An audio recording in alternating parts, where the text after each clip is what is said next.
Noviembre 20. La lengua. Santiago 3, 1 al 12. Hermanos míos, no pretendan muchos de ustedes ser maestros, pues como saben, seremos juzgados con más severidad. Todos fallamos mucho. Si alguien nunca falla en lo que dice, es una persona perfecta, capaz también de controlar todo su cuerpo. Cuando ponemos freno en la boca de los caballos para que nos obedezcan, podemos controlar todo el animal. Fíjense también en los barcos. A pesar de ser tan grandes y de ser impulsados por fuertes vientos, se gobiernan por un pequeño timón a voluntad del piloto.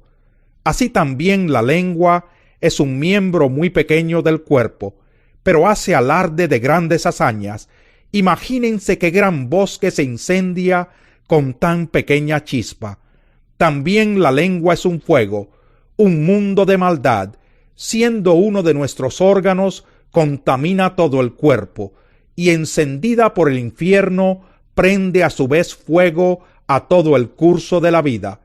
El ser humano sabe domar, y en efecto ha domado toda clase de fieras, de aves, de reptiles y de bestias marinas, pero nadie puede domar la lengua. Es un mal irrefrenable, lleno de veneno mortal. Con la lengua bendecimos a nuestro Señor y Padre, y con ella maldecimos a las personas creadas a imagen de Dios. De una misma boca salen bendición y maldición. Hermanos míos, esto no debe ser así. ¿Puede acaso brotar de una misma fuente agua dulce y agua salada?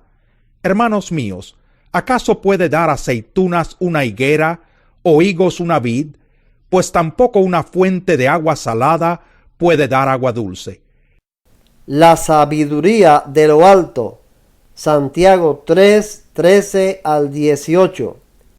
¿Quién es sabio y entendido entre ustedes?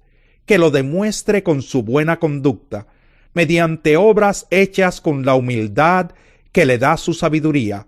Pero si ustedes tienen envidias amargas y rivalidades en el corazón, dejen de presumir y de faltar a la verdad.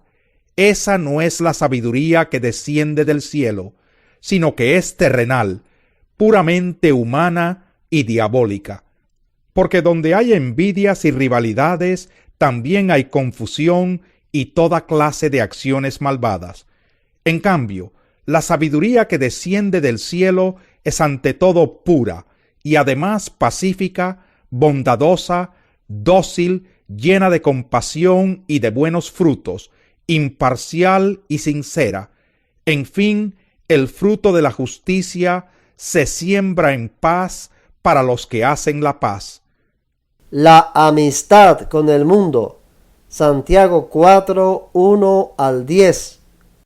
¿De dónde surgen las guerras y los conflictos entre ustedes? ¿No es precisamente de las pasiones que luchan dentro de ustedes mismos? Desean algo y no lo consiguen. Matan y sienten envidia, y no pueden obtener lo que quieren. Riñen y se hacen la guerra. No tienen porque no piden, y cuando piden, no reciben porque piden con malas intenciones, para satisfacer sus propias pasiones. Oh gente adúltera, ¿no saben que la amistad con el mundo es enemistad con Dios? Si alguien quiere ser amigo del mundo, se vuelve enemigo de Dios. ¿O creen que la Escritura dice en vano que Dios ama celosamente al Espíritu que hizo morar en nosotros? Pero Él nos da mayor ayuda con su gracia. Por eso dice la Escritura: Dios se opone a los orgullosos, pero da gracia a los humildes. Así que sométanse a Dios, resistan al diablo y él huirá de ustedes. Acérquense a Dios y él se acercará a ustedes. Pecadores, límpiense las manos. Ustedes los inconstantes, purifiquen su corazón. Reconozcan sus miserias, lloren y lamentense. Que su risa se convierta en llanto y su alegría en tristeza. Humíllense delante del Señor y Él los exaltará. ¿Quién eres para que juzgues. Santiago 4, 11 y 12. Hermanos, no hablen mal unos de otros. Si alguien habla mal de su hermano o lo juzga, habla mal de la ley y la juzga. Y si juzgas la ley, ya no eres cumplidor de la ley, sino su juez. No hay más que un solo legislador y juez, aquel que puede salvar y destruir. Tú, en cambio, ¿quién eres para juzgar a tu prójimo?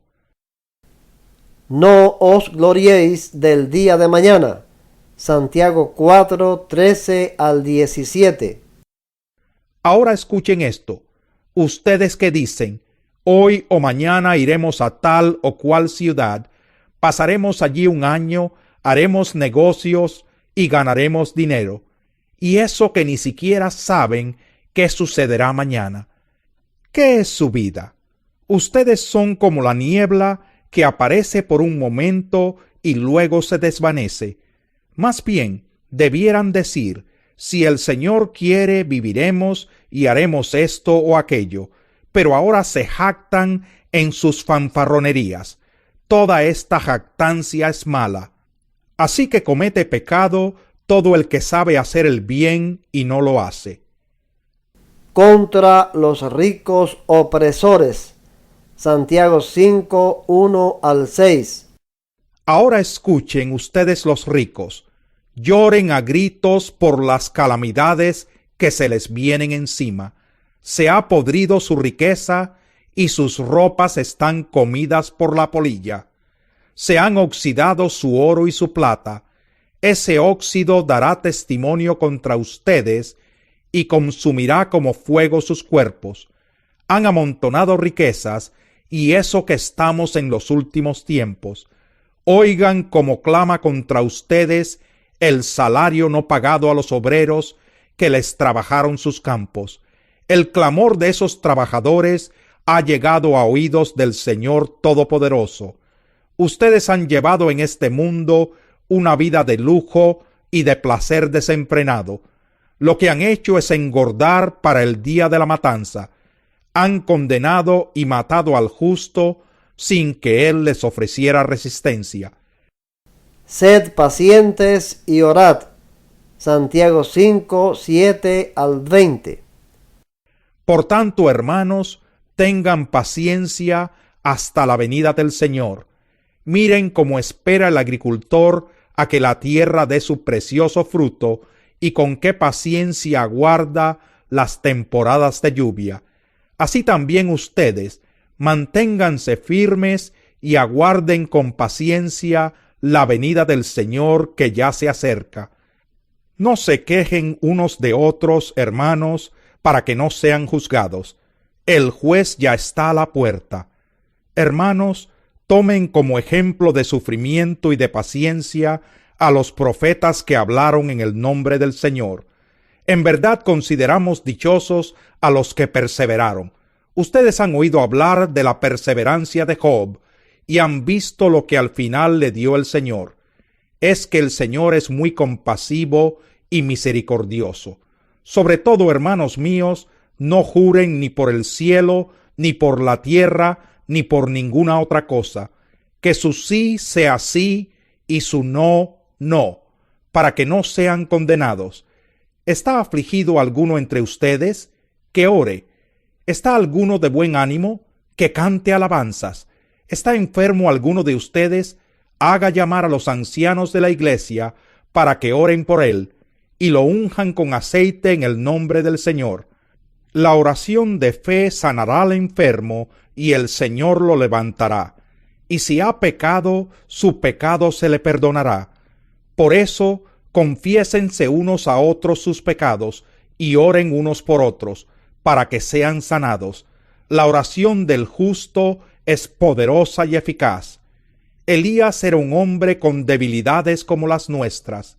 Con fervor oró que no lloviera, y no llovió sobre la tierra durante 3 años y medio. Volvió a orar, y el cielo dio su lluvia, y la tierra produjo sus frutos. Hermanos míos, si alguno de ustedes se extravía de la verdad, y otro lo hace volver a ella, recuerden que quien hace volver a un pecador de su extravío, lo salvará de la muerte y cubrirá muchísimos pecados. Pablo se separa de Bernabé y comienza su segundo viaje misionero. Hechos 15, 36 al 41. Algún tiempo después, Pablo le dijo a Bernabé: volvamos a visitar a los creyentes en todas las ciudades en donde hemos anunciado la palabra del Señor, y veamos cómo están. Resulta que Bernabé quería llevar con ellos a Juan Marcos, pero a Pablo no le pareció prudente llevarlo, porque los había abandonado en Panfilia y no había seguido con ellos en el trabajo. Se produjo entre ellos un conflicto tan serio que acabaron por separarse. Bernabé se llevó a Marcos y se embarcó rumbo a Chipre, mientras que Pablo escogió a Silas. Después de que los hermanos lo encomendaron a la gracia del Señor, Pablo partió y viajó por Siria y Cilicia, consolidando a las iglesias. Timoteo acompaña a Pablo y a Silas. Hechos 16, 1 al 5. Llegó Pablo a Derbe y después a Listra, donde se encontró con un discípulo llamado Timoteo, hijo de una mujer judía creyente, pero de padre griego. Los hermanos en Listra y en Iconio hablaban bien de Timoteo, así que Pablo decidió llevárselo.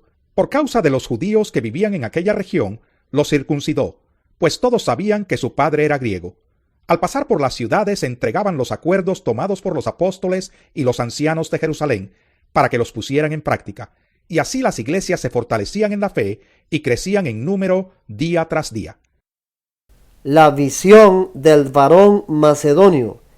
Hechos 16, 6 al 10. Atravesaron la región de Frigia y Galacia, ya que el Espíritu Santo les había impedido que predicaran la palabra en la provincia de Asia. Cuando llegaron cerca de Misia, intentaron pasar a Bitinia, pero el Espíritu de Jesús no se lo permitió. Entonces, pasando de largo por Misia, bajaron a Troas. Durante la noche Pablo tuvo una visión en la que un hombre de Macedonia, puesto de pie, le rogaba: pasa a Macedonia y ayúdanos. Después de que Pablo tuvo la visión, enseguida nos preparamos para partir hacia Macedonia, convencidos de que Dios nos había llamado a anunciar el Evangelio a los macedonios.